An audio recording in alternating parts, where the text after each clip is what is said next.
Alrighty. Well, thank you all for being with us today. And we're going to come together today in a continuation of our exploration of gratitude. But for the opening treatment today, I want us to consider the events in Paris over the last couple of days and bring ourselves into a place of love and compassion for everyone impacted by what is going on. And our job, if you want to consider it a job, is to discover God everywhere, to uncover God everywhere, even in the midst of this situation. And we can only find that in the midst of our own hearts. So let's come together this morning and let's recognize that there is only one life, and it is God or nature or love or spirit, by whatever term we choose to call it. But it is one. And it is eternal. It was never born. It never dies. But it is constantly taking on a form and having an experience in that form and releasing that form. And taking another form and releasing that form. We see this at work at the level of the cosmos as the invisible energy becomes gas and galaxies and stars and planets and moons.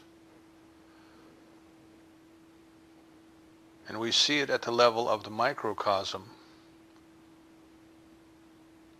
as this invisible energy takes on the forms of plants and animals and humans.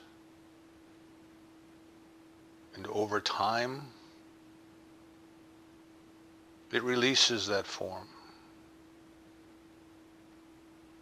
The galaxies collapse into the dark holes to be recycled again as energy. The bodies that the different expressions of life use here on Earth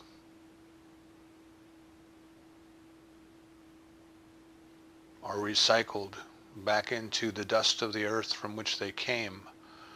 But the life that animated all, the life that permeates all, the one life that is God, is unchanged and unfazed by these changes. Each and every one of us, each and every person, is a unique, individualized expression of the Spirit of God. It has made us out of itself, for itself. And as Augustine said, and our hearts remain restless until we repose in it. That one life has been taking on form on this earth as humans for many, many years. And it has been releasing those forms while the very life that animated them continues. This is true for each and every one of us. We recognize then and acknowledge the grief that is in our hearts, the frustration, the fear, and the anger over these atrocious acts that fill the news. That is our human reaction.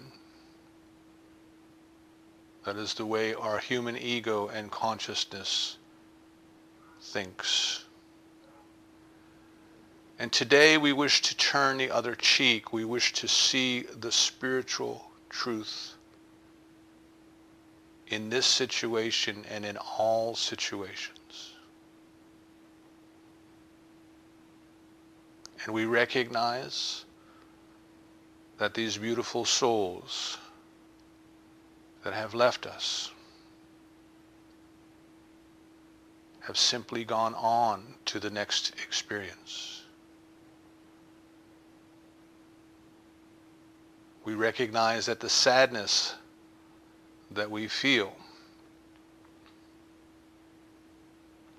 is normal, is natural, but it shall pass. In our prayer today, we offer compassion by recognizing that the very love and the very presence and the very kindness of God is with each and every one who has been impacted by these events, for each and every one who has lost a family member, for each and every one who has lost their lives, for each and every one who has lost a friend, for each and every one who has lost their feeling of peace and of security.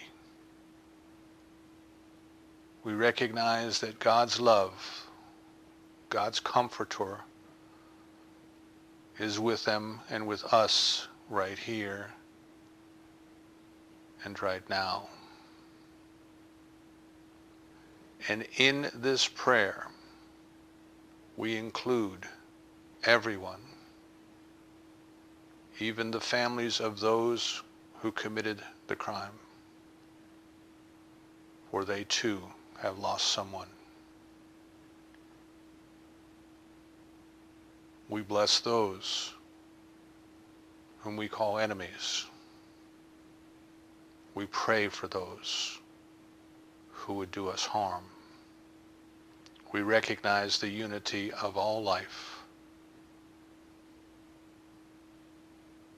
and the love of God falls on the just and the unjust alike. We accept that this pain, that this suffering, that this fear, and that this anger shall pass. And we accept that the desire of human beings to harm one another shall also pass. We look forward to the day when all of humanity is awakened to a greater degree to its own spiritual nature. And we walk together hand in hand with all people, of all countries, of all beliefs. We look forward to the day when the swords shall be beat into plowshares, and the lion shall lay down with the lamb. And we recognize that this will only happen as consciousness changes. And we recognize that prayer is the thing that changes consciousness. So with gratitude, we release our positive prayer, our treatment today, and let it do whatever needs must be to produce whatever change or changes as may be necessary in our consciousness and in all consciousness for the complete and total acceptance and love of all of mankind, each for the other. We recognize that this word sets into motion that immutable power that serves to comfort and serves to heal and serves to strengthen all who have been impacted. We release this treatment to that perfect law, knowing so certain it is done, that we say together, and so it is.